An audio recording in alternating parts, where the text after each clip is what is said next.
Assalamualaikum warahmatullahi wabarakatuh. Saya Pruden Anyarinda dengan nomor induk mahasiswa 50319111034 jurusan Sastra Inggris. Di sini saya mempresentasikan dinamika pembangunan berkelanjutan program pengelolaan lingkungan terhadap dengan tema masalah sampah. Yang pertama, saya di sini akan menjelaskan apa itu definisi sampah. Sampah adalah suatu bahan yang terbuang atau dibuang dari sumber hasil aktivitas manusia maupun alam yang belum memiliki nilai ekonomis. Sampah berasal dari rumah tangga, pertanian, perkantoran, perusahaan, rumah sakit, pasar, dan sebagainya. Secara garis besar, sampah dibedakan menjadi satu, sampah organik atau basah. Contoh, sampah dapur, sampah restoran, sisa sayuran, rempah-rempah, atau sisa buah, dan lain-lain yang dapat mengalami pembusukan secara alami. 2. Sampah anorganik atau kering. Contoh, logam, besi, kaleng, plastik, karet, botol, dan lain-lain yang tidak dapat mengalami pembusukan secara alami. Yang ketiga, sampah berbahaya. Contoh, baterai, botol racun nyamuk, jarum suntik bekas, dan lain-lain. Selanjutnya, permasalahan sampah di Indonesia antara lain semakin banyaknya limbah sampah yang dihasilkan masyarakat, kurangnya tempat sebagai pembuangan sampah, sampah sebagai tempat berkembang dan sarang dari serangga dan tikus, menjadi sumber polusi dan pencemaran tanah, air, dan udara, menjadi sumber dan tempat hidup kuman-kuman yang membahayakan kesehatan manusia. Selanjutnya yaitu alternatif pengelolaan sampah. Untuk menangani permasalahan sampah secara menyeluruh perlu dilakukan alternatif-alternatif pengelolaan. Landfill bukan merupakan alternatif yang sesuai karena landfill tidak berkelanjutan dan menimbulkan masalah lingkungan. Malahan alternatif-alternatif tersebut harus bisa menangani semua permasalahan pembuangan sampah dengan cara mendaur ulang semua limbah yang dibuang kembali ke ekonomi masyarakat atau ke alam, sehingga dapat mengurangi tekanan terhadap sumber daya alam. Untuk mencapai hal tersebut, ada 3 asumsi dalam pengelolaan sampah yang harus diganti secara 3 prinsip-prinsip baru. Selanjutnya, daripada mengasumsikan bahwa masyarakat akan menghasilkan jumlah sampah yang terus meningkat, minimalisasi sampah harus dijadikan prioritas utama. Sampah yang dibuang harus dipilah, setiap bagian dapat dikomposkan atau didaur ulang secara optimal, daripada dibuang ke sistem pembuangan limbah yang tercampur seperti yang ada saat ini. Dan industri-industri harus mendesain ulang produk-produk mereka untuk memudahkan proses daur ulang produk tersebut. Prinsip ini berlaku untuk semua jenis sampah. Selanjutnya, bagaimana tanggung jawab produsen dalam pengelolaan? Perluasan tanggung jawab produsen atau Extended Producer Responsibility atau EPR adalah suatu pendekatan kebijakan yang meminta produsen menggunakan kembali produk-produk dan kemasannya.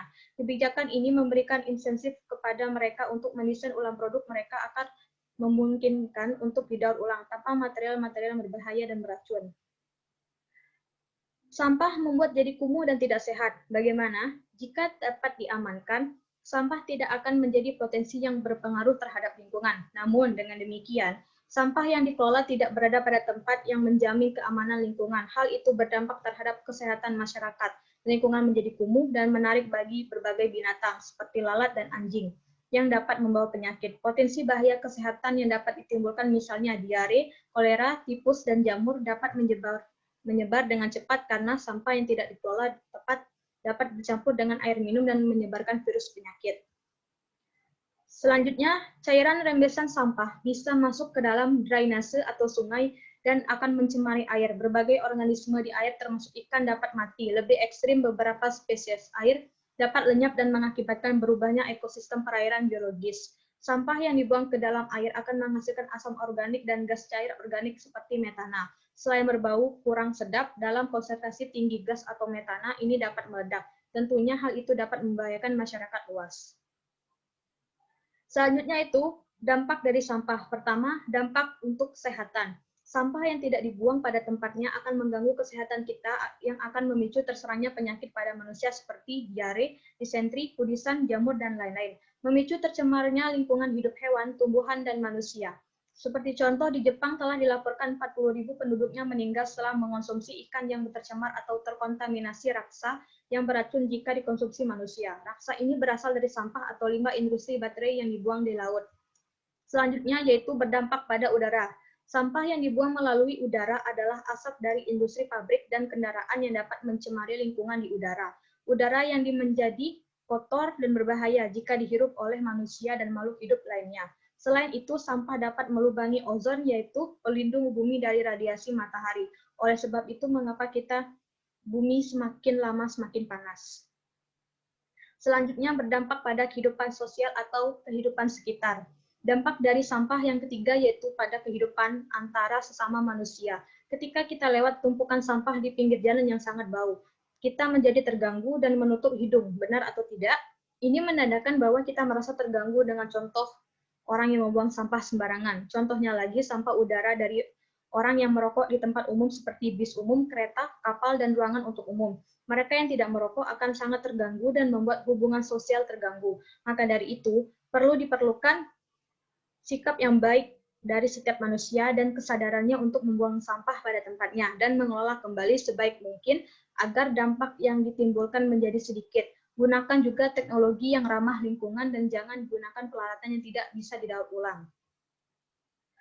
Selanjutnya, bagaimana pengolahan sampah yang baik dan benar? Yang pertama, memakai ulang barang yang bisa dipakai. Hal ini dengan sama penerapan salah satu prinsip 3R, yakni reuse. Misalnya saja kamu mempunyai gelas minum plastik, keadaannya masih bagus, kamu bisa menggunakannya lagi. Yang kedua, mendaur ulang. Hal ini berkaitan dengan salah satu prinsip 3R, yakni recycle. Mendaur ulang artinya kamu membuat sesuatu dari bahan bekas yang bisa diolah kembali. Dalam artian singkat, artinya mengolah ulang barang tersebut. Keuntungannya banyak. Misalnya saja kamu membuang bunga dari plastik, lalu kamu jual, kamu akan mendapatkan keuntungan dari sana. Yang ketiga, memilah sampah organik dan anorganik.